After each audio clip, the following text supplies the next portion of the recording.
Today, we're diving deep into one of Edgar Allan Poe's most chilling tales, The Black Cat. We're going to unpack all the symbolism and irony he uses to track one man's terrifying psychological collapse.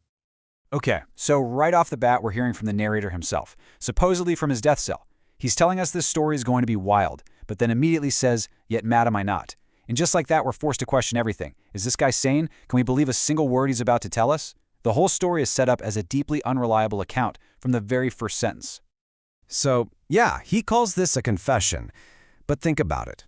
It's a confession from a man who claims he's sane while describing events that are just pure madness. This basically puts us in the detective seat. It's our job to sift through his story and try to figure out what's real and what's just delusion. So, how did he get to this point? To really get what's happening, we have to rewind and look at the man he was before it all went wrong. And he points the finger at one specific culprit for his change, something he calls the fiend intemperance. I mean, just look at this contrast. It is a complete 180. He goes from a guy known for his gentle heart, a guy who loves animals, to someone who gets violent with his wife. This is way more than just a bad mood. It's a total personality flip. And it's this huge, ironic transformation that really kicks off his entire downfall. And he gives this cause a name, the fiend intemperance. He's not just saying, "Oh, I drank too much." No, for him, his alcoholism is a literal demon, a disease that takes over his soul. It's the perfect symbol for his complete loss of self-control and the start of his moral rot.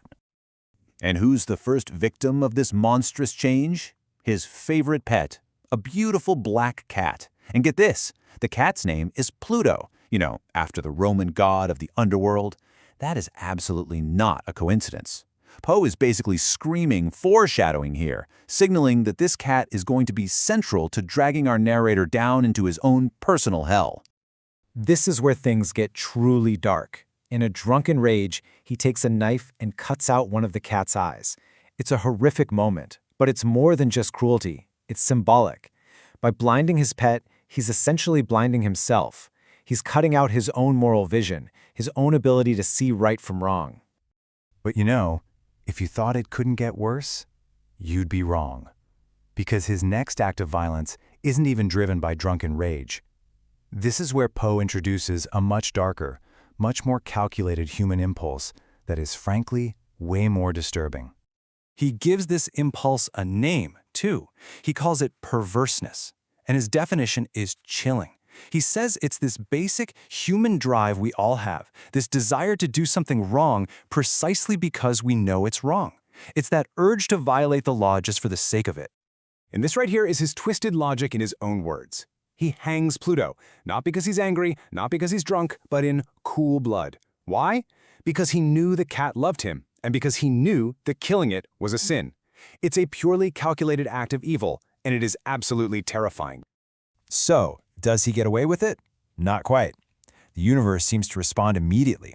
That very night, his house, his entire life really, burns to the ground. And in the rubble, a single wall is left standing. And what's on it? The image of a giant cat with a rope around its neck, literally burned into the plaster. It's like his guilt is now a permanent fixture, something he can never tear down. But of course, his guilt doesn't just stay on the wall. It starts to follow him. Months go by, and it takes on a new, living form, a hauntingly familiar creature that's about to become his personal tormentor. He finds another cat. And it's almost a carbon copy of Pluto. Big, black, and yep, it's also missing an eye. He literally cannot escape the image of his crime. This cat is his guilt made flesh, his conscience on 4 legs, following him everywhere he goes. Now this new cat has one difference, a white patch of fur on its chest. And our narrator becomes completely obsessed with it. He watches it day and night, convinced that it's slowly changing shape. Now, is it really changing? Or is his guilty mind just projecting? We don't know for sure, but he is convinced he's seeing it morph into something truly sinister. And then the big reveal. In a moment of pure terror, he finally recognizes the shape. It's a gallows, an image of the tool of his own execution. Suddenly, the cat isn't just a reminder of his past crime anymore. It's a living, breathing prophecy of his own future punishment. Okay, so this is the boiling point. He's being tormented day in and day out by this walking symbol of his own doom. Something has to give. All the hate he feels for the cat, and really for himself, is about to explode, and it's not going to be pretty.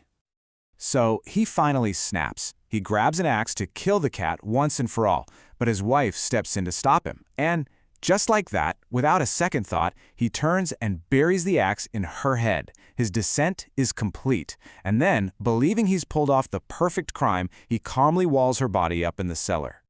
And can you believe this line? After murdering his wife and hiding her body, he feels a blissful sense of relief.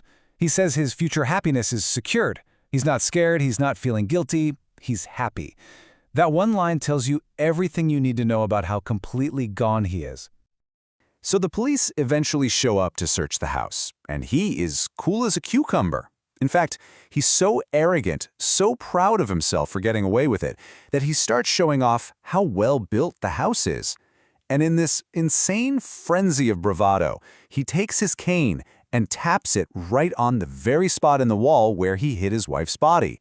His own hubris literally leads them right to it.